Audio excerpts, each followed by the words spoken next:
Chapter 28. The clearing where I left Yanni alone is now a calamitous battle scene. Rory is there, sending arrows of pure light into the shadows that smother the trees, and a dozen more centaurs cluster around her, doing the same.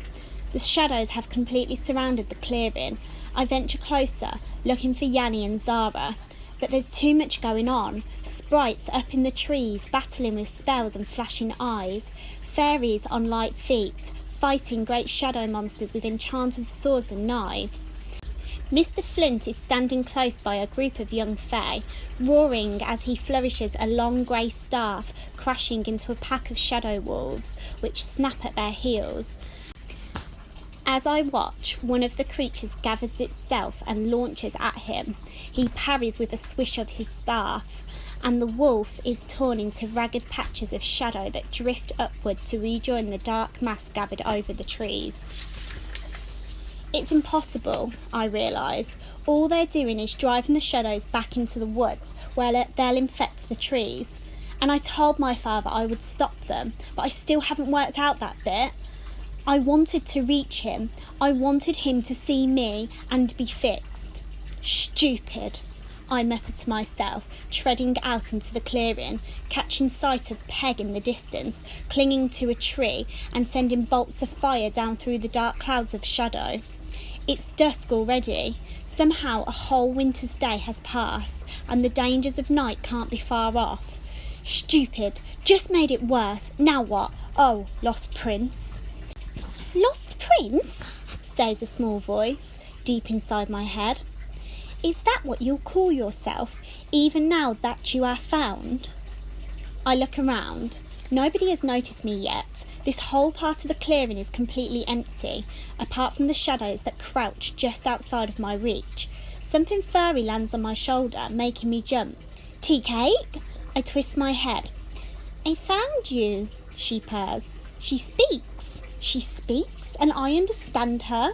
My jaw slackens as I gaze into her bright green eyes. And you found your father. Tea cake rubs against my cheek. So you are not lost. Your body knows it before your mind does.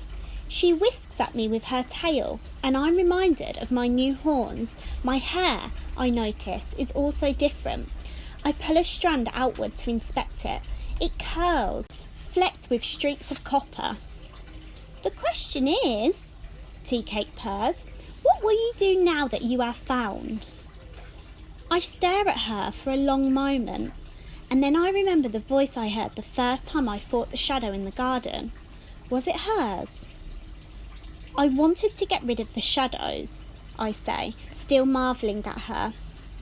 That is a good idea, she continues. I am tired of them.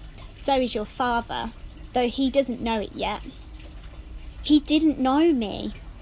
He has been a long time in shadows. He made the shadows.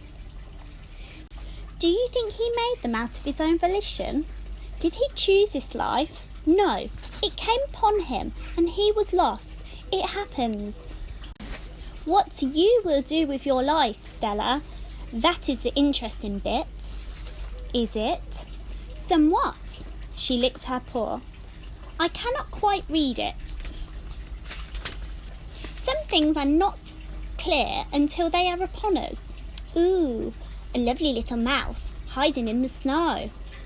She bounds off into the trees, and I watch her go before turning back into the clearing, where fae face shadows. Neither side appears to be winning. Now I understand those flashes of light and colour that I used to see from our house. Now I am close to the roars and the screams of the centaurs as they charge, and the sparks that fly off their weapons bursting into the air as the fairies use their magic. There are goblins fighting tooth and nail with spiny shadow creatures, and sprites who lean out from every tree, using their magic and their swords to fend off the shadow birds, which try to land on the outstretched frost-glinting branches. And there is Yanni, back to back with Zara, fighting a group of shadow foxes.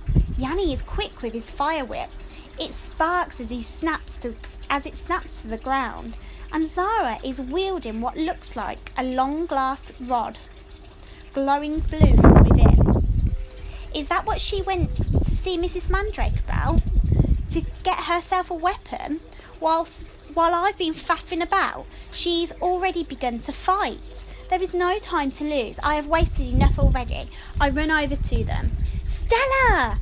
Zara grins. Are you ready? Her breath is short. You look ready. Her gaze settles on my newly revealed horns and then travels down over my bright hair. And you've brought company, says Yanni, with a flourish in his whip that parts the shadows at my back. I'm not sure we need any more of them. He wouldn't send them away, I say, so I told him I'd do it instead. Best get started then, he grunts, as one of the foxes gets too close and rakes its claws at his shoulder. I clatter at it with Nan's old lantern, and the fox fragments into a dozen pieces which begin to crawl and sliver as soon as they hit the ground. Okay, I manage, as the next thing is upon us. Yanni winces.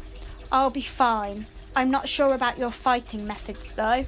He watches as I swing the lantern again, this time into a swooping shadow owl.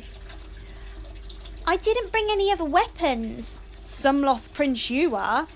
Not a lost prince, I huff, swinging the lantern through the shadow snakes that now gather on our ankles. Just me, Stella Brigg. I frail and batter with my lantern, aware of its absurdity. It does not seem to be working, though. The air around us starts to clear, and the shadows that get hit by the lantern are slow to reform. Some of them disappear entirely. You're pretty handy with that, yells Zara, swiping up with her spear to catch the small spine-covered shadow that has landed itself from the nearest tree. I grin. Could say the same for you. Mrs. Mandrake gave it to me, she says, wielding the spear with a flourish and accidentally catching a shadow bat that was coming close in behind her. She said if I heard the horn, it would be time. I don't think she thought it would happen so soon. Her voice drifts off and she looks with horror over my shoulder in the distance. I turn slowly and my stomach fills with icy dread. He is here, approaching slowly through the frigid reaches of the forest where the palace hides. The stag. And behind him, a horde of terrible shadows I've not seen before, all of them gruesome monsters nearly 10 feet tall. You must have made him angry, Yanni says. His whip is smouldering, his eyes no longer ablaze. I gasp. It wasn't just a scratch. I pull him away from the shadows to take a closer look at his shoulder. The cloth of his shirt is torn. Beneath is what looks like an ugly burn. Yanni, you need to get this seen to. Get your father seen to first. This is more important right now, Yanni. Where are your parents? Who's the healer around here? Quickly. Hang on, says Zara, dipping into the pocket of her yellow mac. Camouflage she is not. Don't panic. Mrs. Mandrake gave me this. She brings out a small glass jar. The label of which reads Mrs. M's Best Blackcurrant Jam. What is that? Yanni scowls, wrinkling his nose as she unscrews the lid. I don't think this is time for Mrs. M's Best Blackcurrant Jam. It's not jam. Zara rolls her eyes. It's Mirfay Nest, mixed with some other bits and bobs. Have you ever seen Mrs. Mandrake's house? It's amazing, shelf after shelf of jars and rocks and potions. This is a new thing. She made it up after she fixed you that day. Anyway, she said it might help if anyone was injured. Zara zips a finger into the jar and leans over Yanni, smearing it on his shoulder before he has a chance to move away. There, she says, it stings. Good medicine always stings, she says, tucking the jar back into her pocket. Or tastes vile. At least I didn't make you eat it.